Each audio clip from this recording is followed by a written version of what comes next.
Last எபிசோடில் கொஞ்சம் ரொம்ப எமோஷ்னலாக பேசியிருப்பேன் அப்படின்னு நினைக்கிறேன். ஸோ எமோஷ்னல் ஆகிட்டிங்கன்னா ஐம் ஸோ சாரி. பட் ஆனால் அவங்களுக்கு அது ரொம்ப ரிலேட்டபிளாக இருந்திருக்கும், ஹெல்ப்ஃபுல்லாக இருக்கும் அப்படின்னு சொல்லிட்டு நம்புகிறேன். பிகாஸ் நான் ஆல்ரெடி சொன்ன மாதிரி தான், லைக் அந்த ஒரு செக்மெண்ட்டை வந்துட்டு நம்ம லைஃப்பில் எல்லோரும் ஃபீல் பண்ணிகிட்டு இருப்போம், இல்லைன்னா கடந்து வந்திருப்போம் அப்படின்னு சொல்லலாம். ஸோ இன்றைக்கி வந்துட்டு கொஞ்சம் இன்ட்ரெஸ்டிங்கான டாபிக் பேசலாம் அப்படின்னு சொல்லிட்டு தான் இன்றைக்கி கொஞ்சம் இன்ட்ரெஸ்டிங்கான டாப்பிக்கோட வந்திருக்கேன். ஜென்ரலாகவே என்னென்னா லைக் எப்படின்னா நமக்கு தோணும், லைக் நம்ம அதுக்கு அப்படி நடந்துச்சுல அப்படின்னு சொல்லிட்டு ஒரு இல்லாத விஷயத்த இருக்கிற மாதிரி நம்ம மனசில் அடிக்கடி நம்மளே யோசிச்சிருப்போம்.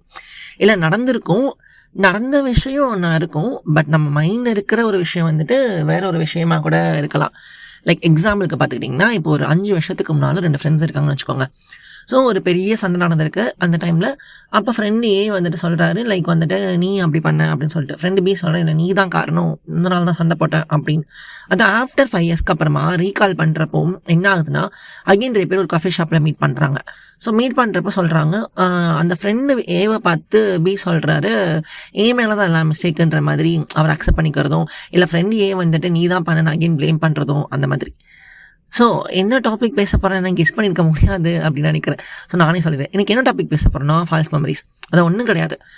ஃபால்ஸ் மெமரிஸ்னால் இல்லாத விஷயத்தை இருக்கிற மாதிரி காட்டுறது கிடையாது, இருக்கிற விஷயந்தான். பட் என்னென்னா கொஞ்சம் ட்விஸ்ட் அண்ட் டர்ன்ஸோட அது எப்படின்னா கொஞ்சம் மாற்றி காட்டும் அப்படின்னு சொல்லலாம்.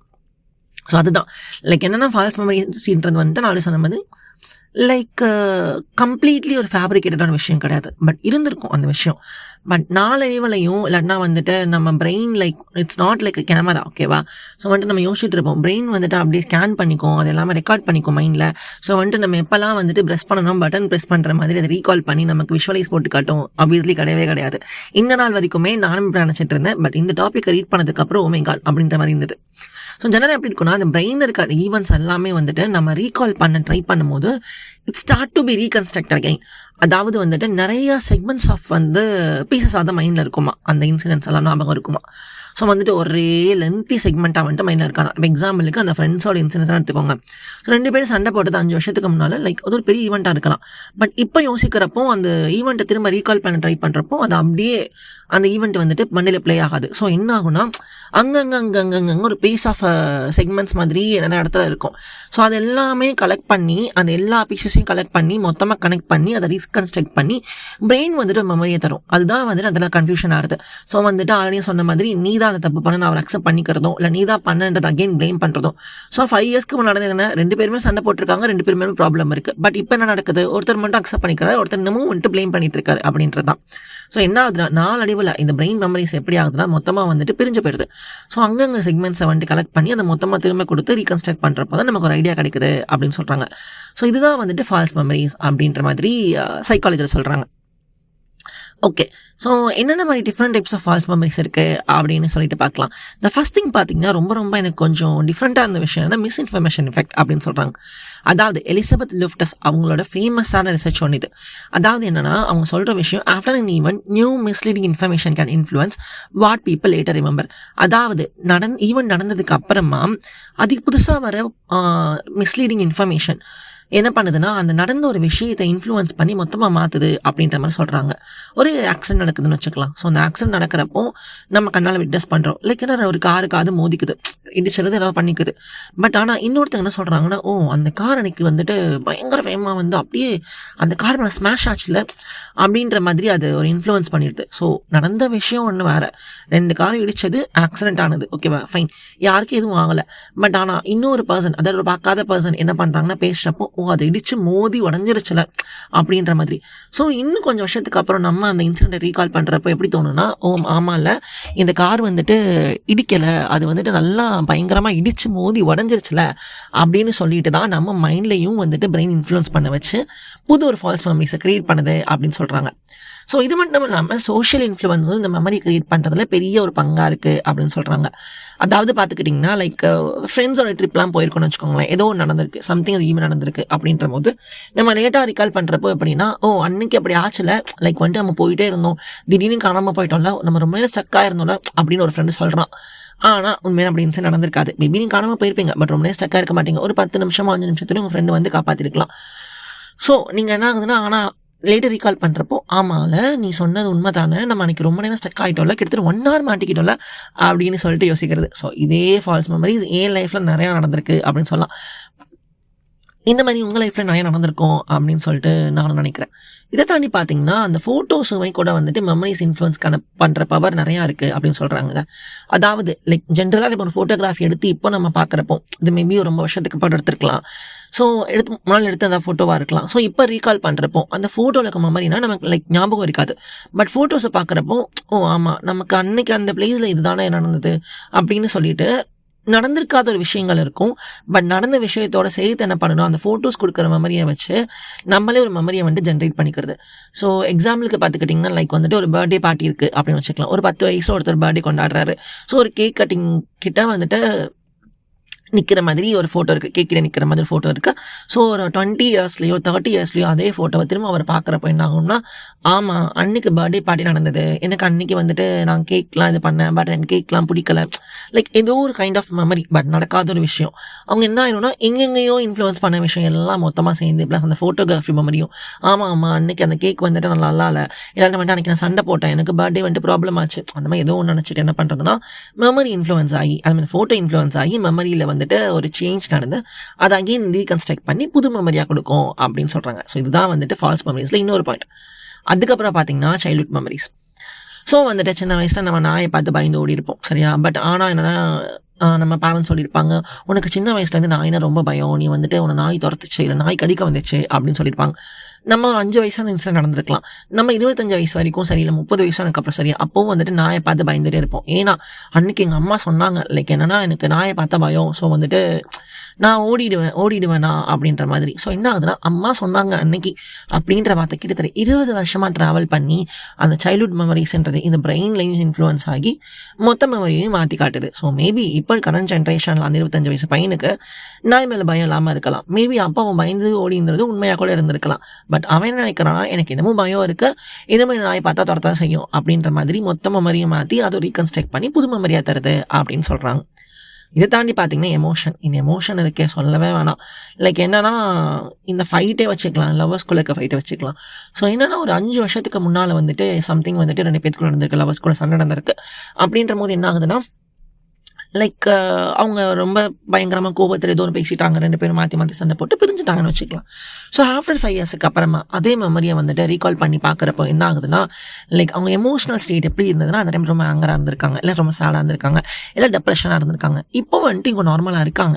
பட் அங்கே என்ன நடக்குதுன்னா லைக் வந்துட்டு நான் அப்போ இருந்தேன்ல, ஸோ நான் ஆங்கராக இருந்தேன்ல, நான் ரொம்ப சேடாக இருந்தேன்ல, அப்போ அதுதான் காரணம், லைக் வந்துட்டு அவன் தான் தப்பு பண்ணிட்டான், இல்லை அவன் தான் தப்பு பண்ணிட்டான், ஸோ அதனால வந்துட்டு இந்த மாதிரி பிரச்சனை ஆச்சு, ஏன் எந்த மிஸ்டேக்கும் கிடையாது, நல்லா வச்சுட்டாங்க செஞ்சுட்டாங்க சொல்லிட்டு இப்போ அப்போ நடக்காத ஒரு விஷயத்தையும் நடந்த விஷயத்தையும் மிக்ஸ் பண்ணி அகெயின் எமோஷனும் சேர்ந்து என்ன பண்ணுதுன்னா இன்ஃப்ளூயன்ஸ் பண்ணி பிரெயினில் ஃபால்ஸ் மெமரியாக கொடுக்குது அப்படின்னு சொல்கிறாங்க.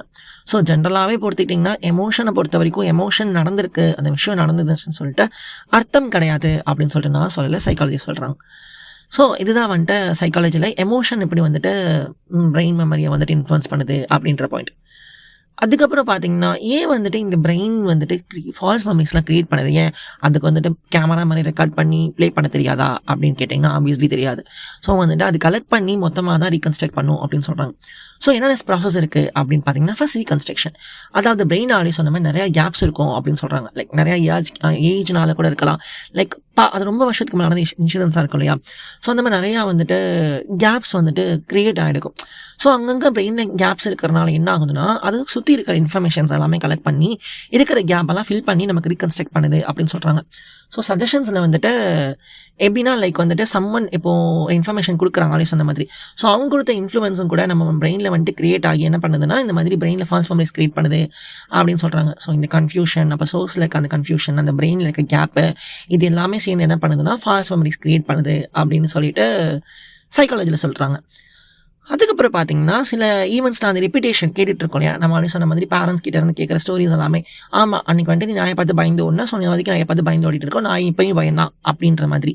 ஸோ அந்த ரெப்பிட்டேட்டிவ் ஸ்டோரிஸை கேட்குறப்பவும் நம்ம இன்ஃப்ளூயன்ஸ் ஆகி நம்ம பிரெயின் ஃபால்ஸ் மெமரிஸை க்ரியேட் பண்ணுது அப்படின்னு சொல்கிறாங்க.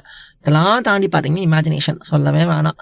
ஸோ வந்துட்டு இல்லாத விஷயத்தில் இருக்கிற மாதிரி இமேஜினேஷன் பண்ணுறது ஹியூமனுக்கு தெரியாத விஷயமா என்ன, நானும் தான் கூட. ஸோ அந்த மாதிரி நம்ம நிறையா பண்ணியிருப்போம்ல. ஸோ இதெல்லாமே சேர்ந்து தான் ஃபால்ஸ் மெமரிஸ்க்கான ரீசன்ஸ் அப்படின்னு சொல்கிறாங்க. ஸோ அதுக்கப்புறம் பார்த்துக்கிட்டிங்கன்னா லைக் இமேஜினேஷன் நம்ம பேசியாச்சு. ஸோ இமேஜினேஷன் நார்மலாக பண்ணுற விஷயம் தான், எல்லாருமே கண்டிப்பாக பண்ணுவோம். ஸோ அந்த பிரெயின் எப்படின்னா வந்துட்டு ஆட்டோமேட்டிக்காக ஃபால்ஸ் மெமரிஸ் கிரியேட் பண்ணுது. இமேஜின் பண்ணப்போ ஓகே அந்த இன்சிடென்ட் நடந்திருக்காது, ஸோ நடந்த ஒரு இன்சிடென்ட்டையும் நடக்காத ஒரு இன்சிடென்ட்டையும் நம்மளே வந்துட்டு மேட்ச் பண்ணி ஒரு புது மெமரியை க்ரியேட் பண்ணி அனுப்புகிறாங்க அப்படின்னு சொல்லுது. ஸோ இதை தாண்டி பார்த்துட்டிங்கன்னா யாரோட மெமரிஸுமே வந்துட்டு பர்ஃபெக்ட் அப்படின்னு சொல்ல முடியாதுங்க. லைக் நாளையும் சொன்ன மாதிரி இந்த ஹியூமன் மெமரிஸை பொறுத்த வரைக்கும் வந்துட்டு it's a fragment of pieces தான். ஸோ வந்துட்டு அது அப்படியே சாலிடாக இருக்குன்னா மெயினில் கண்டிப்பாக கிடையவே கிடையாது. ஸோ அது மொத்தமாக கலெக்ட் பண்ணி அதை ரீகன்ஸ்ட்ரக்ட் பண்ணி அதை அனுப்புகிறப்போ வந்துட்டு மெமரிஸ்லாம் அங்கங்கே ஃபால்ட் இருக்க தான் செய்யும். ஸோ நம்ம மொத்தமாக நம்ப முடியாது அப்படின்ற காரணத்துக்காக தான் இப்போ இந்த போலீஸ் இன்வெஸ்டிகேஷன்லாம் எடுத்துக்கிட்டிங்கன்னா ஒருத்தவங்க சொல்கிறத வச்சு நம்ப மாட்டாங்க, ஐ விட்னஸ் இருக்கா அப்படி தான் பார்ப்பாங்க. ஸோ வந்துட்டு சம்டைம்ஸ் ஐ விட்னஸ்லேயே கூட அந்த மெமரி வந்துட்டு பெரிய ப்ளே பண்ணுது அப்படின்னு சொல்கிறாங்க. ஸோ வந்துட்டு மேபி வந்துட்டு தப்பாக ஒருத்தர் வந்துட்டு ராங்காக அக்யூஸ் பண்ணி காட்டிடுறது, இவர் தான் தப்பு பண்ணார் அப்படின்ற மாதிரிலாம் நிறைய மூவிஸ்லாம் கூட பார்த்துருப்போம். ஸோ இந்த மாதிரி காரணங்கள் கூட இந்த மாதிரி ஃபால்ஸ் மெமரிஸ்னால கூட வரலாம் அப்படின்னு சொல்லிட்டு சொல்கிறாங்க. டைம் சேஞ்சஸ் மெமரி அதுவும் வந்துட்டு நம்ம ஆல்ரெடி பார்த்தது தான். ஸோ அதுக்கப்புறம் பார்த்தீங்கன்னா relationship and false memories. Last but not least already சொன்னது தான், 2 பீப்புள் பிக்கப் பண்ணிக்கிறாங்க, நீ சப்போர்ட் பண்ணல நான் சப்போர்ட் பண்ணல. ஸோ அந்த எமோஷனை வச்சுட்டு என்ன பண்ணுறதுன்னா ஒருத்தர் வந்துட்டு அந்த ஃபைட்டை வச்சு ஞாபகம் வச்சுருப்பாங்க, இன்னொருத்தவங்க அந்த குட் மொமெண்ட்ஸை ஞாபகம் வச்சுருப்பாங்க. ஸோ எப்படின்னா லைக் அந்த இடத்துல அவங்க மெமரிஸ் கம்ப்ளீட்லி ஃபேப்ரிகேட்டட் அப்படின்னு சொல்ல முடியாது. பட் அந்த 2 பேரோட எமோஷன்ஸுமே வேறு டிஃப்ரெண்ட்டான ஒரு பேஸில் இருந்திருக்கு. ஸோ அதனால அவங்களுக்கு ஒரு மாதிரி தோணும், இவங்களுக்கு ஒரு மாதிரி தோணும் அப்படின்னு சொல்கிறாங்க. So last but not least come to the conclusion என்னென்னா ஃபால்ஸ் மெமரிஸ் எல்லாமே ஃபேக் மெமரி அப்படின்னு சொல்ல முடியாது. நான் ஆல்ரெடி சொன்ன மாதிரி இது வந்துட்டு கம்ப்ளீட்லி இமேஜினேஷனாலேயோ இல்லை நீங்களே வந்துட்டு ஃபேப்ரிகேட்டோ பண்ணலை, இருக்கிற சோர்ஸஸ் எல்லாம் அங்கன்னு கலெக்ட் பண்ணி சில விஷயங்களை வந்துட்டு இன்ஃப்ளூயன்ஸ்னாலேயோ இல்லை ரிப்பிட்டேஷனாலேயோ இமேஜினேஷனாலேயோ ஃபீல் பண்ணி ஃபால்ஸ் மெமரிஸாக கொடுக்குது அப்படின்னு சொல்லிட்டு சொல்கிறாங்க. ஸோ இது கம்ப்ளீட்லி இமேஜினேஷனோ ஃபேக் மெமரியோ கிடையாது, உங்கள் மெமரி தான். பட் அங்கங்கே இருக்கிற பீசஸ்லாம் பண்ணுறனால அது பர்மனெண்ட்டாகவோ இல்லைன்னா வந்துட்டு அது கரெக்டு அப்படின்னு சொல்லிட்டு சொல்ல முடியாது. ஸோ ஃபைனலாக என்னன்னு பார்த்துக்கிட்டிங்கன்னா மெமரி வந்துட்டு எப்படின்னா இந்த மாதிரி தான் வேலை பார்க்குது. ஸோ உங்களுக்கு ஒரு விஷயம் நடக்குது, இப்போ நீங்கள் ஏதோ ஒரு ப்ராப்ளம் இருக்கீங்கன்னு வச்சுக்கோங்க, இல்லை சண்டே போயிட்டுருக்கோங்க ஃப்ரெண்ட்ஸ்குள்ளே அப்படின்னா ரீகால் பண்ணி பாருங்கள் பொறுமையாக. அதை 2 பேர் பேசி பாருங்கள். நீங்கள் மட்டும் ரீகால் பண்ணிவிட்டு நீ தானே பண்ண அப்படின்னு சொல்லிட்டு அக்யூசேஷன் பண்ணுறது ப்ராப்ளத்துக்கு இன்னும் கொஞ்சம் கொண்டு போய் சேர்க்கும் அப்படின்னு சொல்லிட்டு இன்றைக்கி டாப்பிக்கை முடிச்சுக்கிறேன். ஓகே ஃப்ரெண்ட்ஸ், இன்றைக்கி டாபிக் இவ்வளோ தான். இந்த டாபிக் ரொம்ப இன்ட்ரெஸ்டிங்காக இருந்திருக்கும் அப்படின்னு நினைக்கிறேன். ஸோ இன்னும் கொஞ்சம் டாபிக்ஸ் வேணும், உங்களுக்கு என்னென்ன டாபிக்ஸ்லாம் தோணுதோ எனக்கு நீங்கள் பர்சனல் டிஎம் பண்ணலாம். imaditya.off. So Instagram handle. And மறக்காமல் நம்ம பாட்காஸ்ட் எல்லா விதமான பிளாட்ஃபார்ம்ஸ் அவைலபிளாக இருக்குது. ஸ்பாட்டிஃபை, அதுக்கப்புறம் Amazon music, Apple music plus யூடியூப்லேயும் அவைலபிளாக இருக்கும். ஸோ மறக்காமல் கேளுங்க, ஃபாலோ பண்ணுங்கள், சப்ஸ்கிரைப் பண்ணிக்கோங்க, உங்கள் ஃப்ரெண்ட்ஸ் அண்ட் ஃபேமிலிக்கும் ஷேர் பண்ணுங்கள். நம்ம ஃப்ரைடே மீட் பண்ணலாம். Until that, signing off. I'm your Aditya. Take care. Good night. Bye bye.